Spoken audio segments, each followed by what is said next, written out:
Kerala state service pensioners union Manalur യൂണിറ്റിന്റെ ആഭിമുഖ്യത്തിൽ അന്താരാഷ്ട്ര വയോജന ദിനം ആചരിച്ചു. കാഞ്ഞാണി സിംല മാളിൽ ചേർന്ന യോഗം Anthikad block panchayat president K Sasidharan ഉദ്ഘാടന കർമ്മം നിർവഹിച്ചു.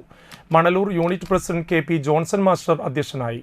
സംസ്ഥാന vice president A Jose master മുഖ്യ പ്രഭാഷണം നടത്തി. യൂണിറ്റ് സെക്രട്ടറി ബാലകൃഷ്ണൻ കൊച്ചത്ത്, ജില്ലാ കമ്മിറ്റി അംഗങ്ങളായ K Sudheeran master, Shyamala Devi teacher, block treasurer Gopalakrishnan, unit treasurer V Divakaran, K Sasidharan master എന്നിവർ സംസാരിച്ചു.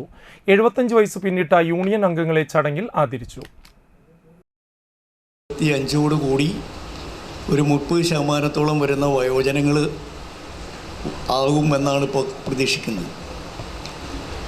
ഇപ്പോൾ വയോജനങ്ങളാകുന്നൊക്കെ എന്ന് പറഞ്ഞപ്പോൾ നമ്മുടെ ആരുടെയും കുറ്റം കൊണ്ടൊന്നുമില്ല.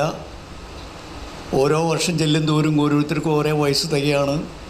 ഇപ്പോൾ നേരത്തെ ഇവിടെ മാഷ് സൂചിപ്പിച്ച പോലെ 105 അല്ല, അതിൻ്റെ അപ്പുറത്തും വരുന്ന 111ഉം 115ഉം ഒക്കെ നമ്മുടെ കേരളത്തിൽ മരിക്കുന്ന ആ രീതിയിലുള്ളൊരു സാഹചര്യമുണ്ട്.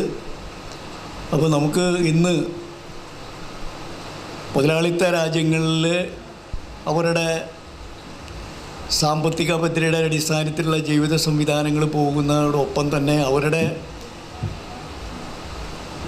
ജീവിത അല്ലെങ്കിൽ അവരുടെ ദീർഘകാലത്തെ അവരുടെ ആ രീതിയിലുള്ള സംവിധാനങ്ങൾ അവരത്രയും ചിട്ടയോടുകൂടിയുള്ള അത്തരം കാര്യങ്ങളുടെ ഭാഗമായിക്കൊണ്ടാണ്.